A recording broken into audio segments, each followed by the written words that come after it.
Baiklah, terima kasih Nur Intan dan Hayatul.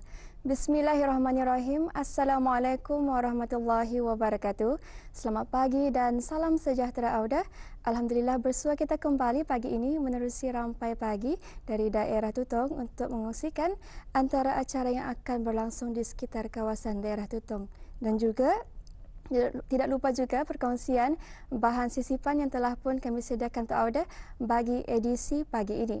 Sebelum itu, Auda ingin dikongsikan keadaan cuaca di daerah Tutong pada pagi ini dalam keadaan yang hujannya. Jadi ingin diingatkan juga kepada Auda, terutama sekali bagi Auda yang sedang memandu untuk sentiasa meningkatkan kewaspadaan Auda sewaktu keadaan cuaca tidak menentu pada masa ini ya, dan hendaklah sentiasa betul ansur sesama pengguna jalan raya yang lainnya. Baiklah, Auda, seterusnya ingin dikongsikan satu maklumat iaitu pada hari ini 26 Disember 2022 Persatuan Bola Sepak Amatur Daerah Tutong akan mengadakan Karnival Bola Sepak Tutong di bawah 12 tahun yang akan bermula pada jam 8.15 minit pagi ini. Jadi bagi Auda yang mempunyai kelapangan waktu adalah dialurkan untuk hadir bagi sama-sama lagi memeriahkan perlawanan bola sepak ini yang akan berlangsung di Kompleks Sukan Tutong. Jadi apa yang kita harapkan agar acara yang diadakan ini akan dapat berjalan dengan lancar seperti yang diharapkan. Baiklah, Auda, seterusnya marilah kita beralih untuk menyaksikan bahan visual untuk edisi pagi ini.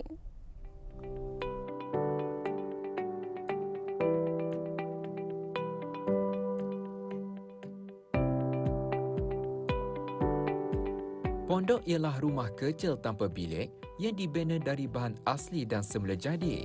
Ia dibina sebagai tempat sementara atau dalam tempoh yang sekejap, hanya sekadar tempat untuk berehat dan bukan digunakan secara tetap.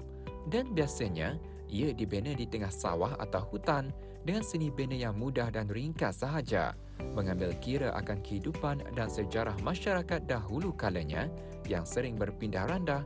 Sesetengah binaan pondok dapat dilihat terinspirasi dari reka bentuk masyarakat luar. Bismillahirrahmanirrahim. Assalamualaikum warahmatullahi wabarakatuh. Ada penonton, dapat dilihat di belakang ini merupakan pondok yang dinamakan sebagai Native American House ataupun pondok daripada puak asli Amerika. Memang dapat kita lihat di sini begitu menariknya reka bentuk pondok ini. Jadi kalau kita melihat dahulunya memang survivability ataupun kelangsungan hidup bagi mereka yang memburu ataupun tinggal dalam hutan itu memang adalah penting untuk mereka mencari makan. Jadi memang antara pondok ini adalah antara salah satu pondok yang dibuat dan difahamkan daun yang digunakan adalah daripada daun bengkala ataupun daun labong ni, dan juga tiangnya adalah daripada buluh sembiling dan juga frame ataupun rangkanya juga dibuat daripada kayu urutan. Itu orang dia ambil daripada bahan ataupun material semula jadi. Dan untuk pertemuan kita pada kali ini saya akan menyentuh beberapa pondok yang dibangunkan oleh orang dahulunya. Mungkin kita ini dapat mengimbas kembali bagaimana survivability orang dulu-dulu. Jadi untuk itu teruskan ke sana bersama saya. Konsep binaan pondok ini juga memfokuskan pada ruang dinding yang lebih tertutup agar terlindung daripada panas matahari dan kesejukan waktu malam. Namun pada ruangan atas atau bumbungnya sedikit terbuka. Lazimnya, ia digunakan sebagai tempat berehat sementara ketika berburu dan akan ditinggalkan begitu sahaja setelah selesai aktiviti pemburuan.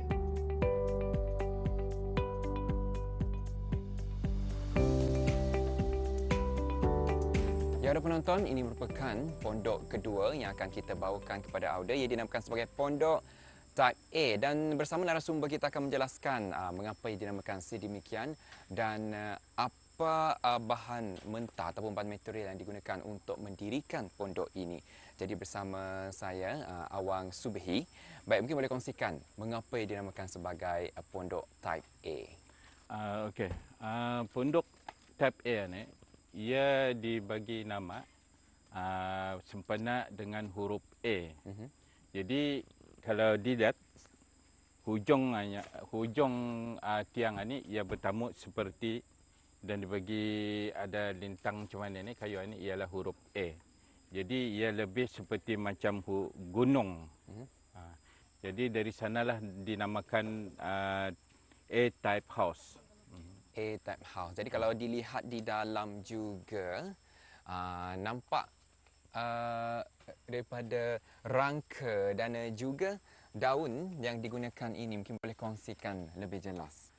Daun yang lebih sesuai, ia menggunakan daun seperti inilah.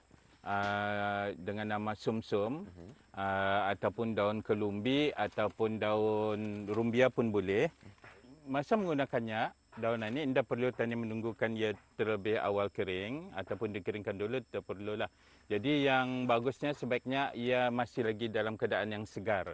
Kerana dalam yang saat ia segar itu, biar ia mengering dengan sendirinya supaya mudah bagi petani apabila daun ini mengecut, petani boleh nampak ruang-ruang cahaya macam ini. Ruang-ruang cahaya macam ini, jadi senang bagi petani mengetahui untuk ia dilapis secara luar ataupun ditutup, dikemaskan balik supaya ia tidak akan masuk air ataupun cahaya. Pondok seterusnya disebut sulap pinang. Dilihat pada seni benanya, ia lebih berkonsepkan ruangan terbuka. Sesuai dengan namanya sulap, ia merupakan pondok sementara yang biasanya didirikan di sawah untuk kegunaan para petani yang mengusahakan sawah padi.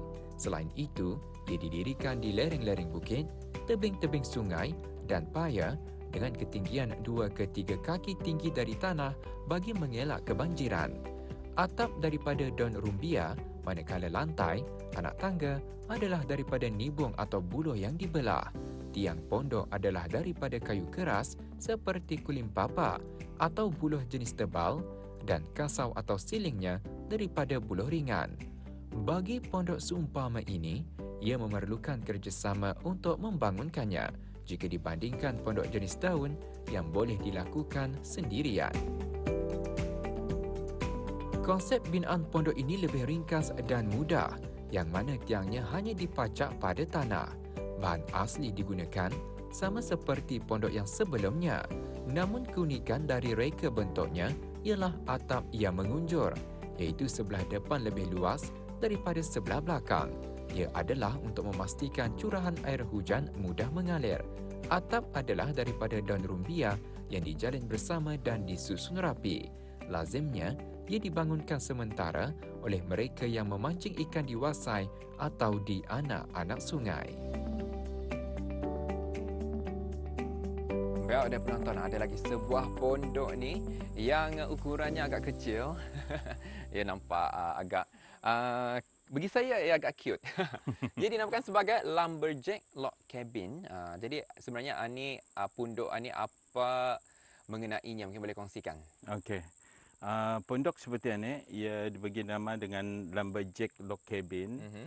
Ia berdasarkan pada pekerjaan seorang pembalakan kayu.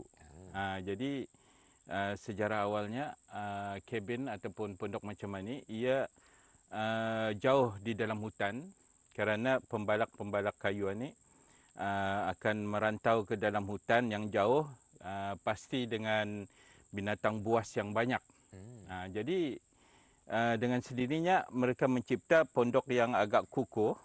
Pada dasarnya ia menggunakan kayu bulat. Kayu bulat sebagai dinding ataupun menggunakan dinding-dinding daripada kayu nibung yang agak keras. Ataupun buluh yang tidak dibelah ataupun mana-mana kayu yang asalkan ia keras. Jadi ianya disusun. Ini ialah supaya angin masuk pada waktu malam ataupun tengah hari. Mereka akan tidur dalam ini, masak dalam ini dan menyimpan segala barang perkakas, mesin apapun dalam ini. Jadi pada malam hari ia akan ditutup menggunakan pintunya sendiri, mengelak daripada binatang-binatang buas. Maklumlah di dalam hutan yang tebal pasti ada binatang buas seperti harimau, ular, beruang dan sebagainya lah. Saiz direka bentuk mengikut berapa ramai pekerjanya. Misal kata penebang kayu itu ada 2 orang ataupun seorang, maka ia dibuat lebih kurang saiz macam inilah, antara 2 ke 3 meter.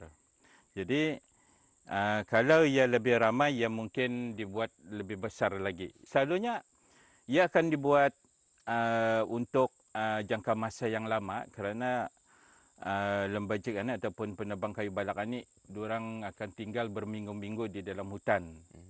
Jadi kalau mengikut pondok ini, dia boleh tahan berbulan-bulan. Ruangan dalam kabin lazimnya hanya dibina meja serta katil daripada kayu atau buluh tempat beristirahat dengan terdapat 1 ke 2 tingkap.